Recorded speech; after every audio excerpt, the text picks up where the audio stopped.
दोस्तों, आज मैं आपके सामने छत्तीसगढ़ पीएससी द्वारा आयोजित होने वाली एसीएफ परीक्षा के भौतिकी खंड के न्यूमेरिकल प्रश्नों के साथ आपके सामने हूँ।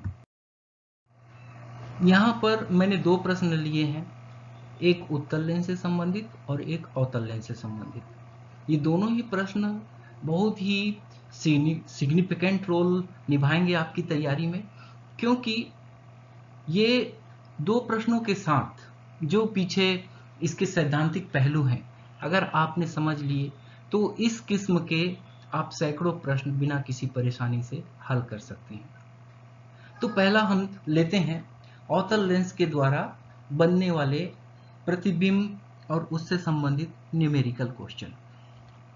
तो इसके पीछे आपको एक सिद्धांत मैं बता दूं कि अवतल लेंस से बनने वाले प्रतिबिंब केवल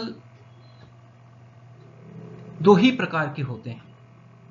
इसमें वस्तु को आप कहीं पर भी रखें, लेंस के द्वारा बनने वाला प्रतिबिंब हमेशा F और O के बीच ही बनेगा। यहाँ F से तात्पर्य है लेंस की फोकस बिंदु और O से तात्पर्य है उसका प्रकाशिक केंद्र। वस्तु को आप कहीं भी रखिए, 2F से दूर अनंत तक या कि 2F और F के बीच में, वहां पर प्रतिबिंब निर्माण में कोई भी अंतर नहीं आता। वस्तु हमेशा अपना प्रतिबिंब F और O के बीच में ही बनाता है। फिर हम इस सिद्धांत के आधार पर इस प्रश्न को हल करेंगे। जब भी कोई न्यूमेरिकल प्रश्न पूछा जाता है तो आप उसका एक फिगर जरूर बनाएंगे। फिजिक्स के सवालों को हल करते समय आप इतना जान लीजिए कि अगर आप में न्यूमेरिकल एबिलिटी है और अगर आप उसको ग्राफिक की सहायता से बना रहे हैं तो आपकी न्यूमेरिकल एबिलिटी 2 गुनी, 3 गुनी और 4 गुनी तक भी हो जाएगी, एक्यूरेसी बढ़ेगी। तो हमने यहाँ पर एक फिगर ड्रा किया है, एक अवतल लेंस के द्वारा बनने वाला प्रतिबिंब। अवतल लेंस के द्वारा बनने वाला प्रतिबिंब आप देख रहे हैं यहाँ पर, ये जो है ये एक वस्तु को रिप्रेजेंट कर रहा है। उसके बाद इससे जो प्रकाश की किरणें चलती है प्रकाशिक नियमों के बाद, उसका प्रतिबिंब यहाँ ये F, this is the point F and this is the point O, इन दोनों के बीच में ये छोटा सा यहाँ पर प्रतिबिंब बन रहा है। तो यहाँ न्यूमेरिकल सवाल हल करते समय आपको इस बात का ध्यान रखना होगा कि विभिन्न प्रकार की दूरियों का मापन किस प्रकार से किया जाता है। तो लेंस में, दर्पण में, और लेंस किसी भी प्रकार का हो, दर्पण किसी भी प्रकार का हो, जो उसकी दूरियां नापी जाती हैं वो प्रकाशिक केंद्र से शुरू की जाती है।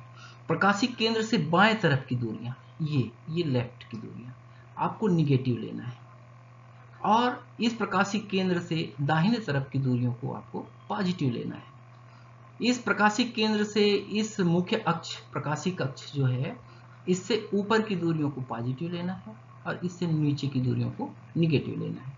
जैसा 2D स्पेस में मैथमेटिक्स में आप पढ़ते हैं उसी तरीके से इसमें भी चिन्हों की वैल्यू ली जाती है। यहाँ पर ऑप्टिक सेंटर O से वस्तु की दूरी को U बोला जाता है और ऑप्टिक सेंटर O से प्रतिबिंब की दूरी को V बोला जाता है। ऑप्टिक सेंटर O से फोकस, प्रथम फोकस की दूरी को फोकस बोला जाता है। तो हम ये देख रहे हैं यहाँ पर U, V और F, यानी कि वस्तु, प्रतिबिंब और फोकस तीनों ही बाईं ओर स्थित हैं, इसलिए सारी दूरियों को हम निगेटिव चिन्ह देंगे। अब आते हैं सवाल के हल करने पर। ये सारी वैल्यू यहाँ प्रश्नों से स्पष्ट है। लेंस की फोकस दूरी आप देख रहे हैं 15 सेंटीमीटर है, तो F की वैल्यू आप लेंगे F इजिकल टू -15। प्रतिबिंब की दूरी 10 है, तो आप प्रतिबिंब की दूरी को लेंगे V इजिकल टू -10। यहाँ प्रतिबिंब को V अक्षर से डिनोट किया जाता है, वस्तु को, फोकस को F से और प्रतिबिंब को V से और वस्तु की दूरी को U से। तो प्रतिबिंब की दूरी V is equal to -10, then we have to find वस्तु की दूरी U इजिकल टू माइनस, जो भी वैल्यू होगी माइनस में आएगी। माइनस में इसलिए आएगी कि हमको चित्र से स्पष्ट हो रहा है कि प्रतिबिंब लेंस के बाईं ओर बन रहा है, बाईं ओर बनना है, यानी कि आपका उत्तर माइनस में आएगा। लेकिन यहाँ पर देखिए, भौतिकी के ऑप्टिक्स के सवालों को हल करने के पीछे एक आपकी थ्योरी मजबूत होनी चाहिए। यहां पर उत्तर में 30 सेंटीमीटर दिया है, तो 30 सेंटीमीटर दिया है और ये निगेटिव वैल्यू के साथ नहीं है, तो भी आप जब सवाल हल करेंगे तो उसकी वैल्यू निगेटिव में आएगी। और हम जानते हैं कि भौतिकी में दूरी को एक अदिश राशि माना जाता है, इसलिए प्लस और माइनस से कुछ फर्क नहीं पड़ेगा। आप u इक्वल टू -30 वैल्यू जब आएगी तब आप उसको 30 सेंटीमीटर उत्तर लेंगे। अगली स्लाइड पर आते हैं जहां पर इसको हल किया गया है। यहाँ पर हमने लेंस फार्मूला इस्तेमाल किया। लेंस फार्मूला है 1/f = 1/v - 1/u। Here the value of f = -15, v = -10 and u = ? We have to find out the value of u। यहाँ पर मैं कुछ चीजें स्पष्ट करते चलूं। यहाँ पर f की वैल्यू मैंने ली है -15, v की वैल्यू मैंने ली है -10 और u this is the unknown figure. तो बहुत लोग सवाल हल करते हैं तो u की वैल्यू -u ले लेते हैं, लेकिन यह सैद्धांतिक रूप से गलत है। भौतिकी के सवालों को या कि गणित के सवालों को जब आप हल करते हैं तो जो अननोन फिगर है उसको आप पहले से प्रिजुडिस नहीं होते कि वो माइनस होगा कि प्लस होगा। उसकी वैल्यू आपको अभी मालूम नहीं है, इसलिए उसको किसी भी प्रकार का फिगर माइनस या प्लस देने की आवश्यकता नहीं है। जो गणित सॉल्व होगा, हल होगा, तो उसका जो भी आंसर आएगा वो उस आंसर से हम उसका एक्सप्लेनेशन लेंगे, इसलिए u को हमने माइनस नहीं लिया है।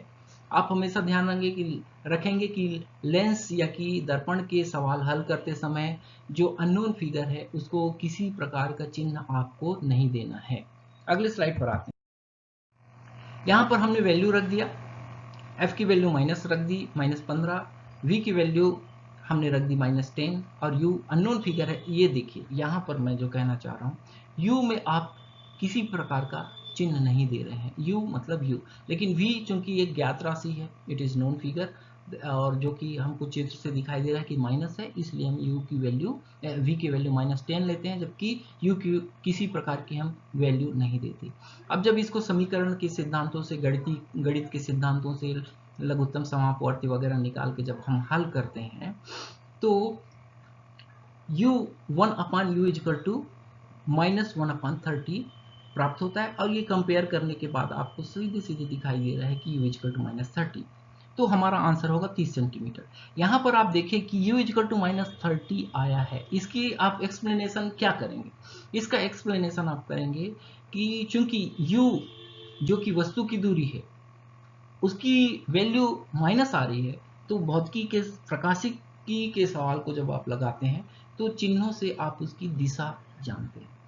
माइनस चिन्ह का मतलब है कि अंतिम जो वस्तु है वो लेंस के सापेक्ष बाईं ओर स्थित है, बस इससे ज़्यादा इसका कोई सिग्निफिकेंस नहीं है। इसलिए इसका उत्तर आप 30 सेंटीमीटर लेंगे, क्योंकि ऑब्जेक्टिव जो है आप देख सकते हैं उसमें ऐसा नहीं लिखा है कि लेंस के बाईं ओर की दाईं ओर, उससे पूछने वाले का कोई तात्पर्य नहीं बनता। इसलिए हम u = -30 सेंटीमीटर जो आंसर प्राप्त होता है उसको हम 30 के रूप में स्वीकार करेंगे। अब अगला प्रश्न है, एक वस्तु उत्तल लेंस से f दूरी पर रखी है, उसका प्रतिबिंब बनेगा। कहां पर बनेगा? देखिए 4 विकल्प हैं, f दूरी पर, 2f दूरी पर, f/2 दूरी पर, अनंत पर। तो ये बहुत ही सिंपल सवाल है। आपको मैं एक चीज बता दूं कि उत्तल लेंस के द्वारा बनने वाले प्रतिबिंब के 6 प्रकार होते हैं। उत्तल लेंस के सापेक्ष वस्तु को हम विभिन्न जगहों पर रखकर जो प्रतिबिंब प्राप्त करते हैं तो उसकी 6 अलग अलग स्थितियां प्राप्त होती हैं, और उन स्थितियों के आधार पर कभी कभी सीधे प्रश्न पूछे जाते हैं, कभी उनके आधार पर न्यूमेरिकल प्रश्न पूछे जाते हैं। अगर आप उन 6 स्थितियों को अच्छी तरीके से समझ लेते हैं तो आपको इन प्रश्नों को हल करने में किसी प्रकार की कोई भी दिक्कत नहीं आएगी।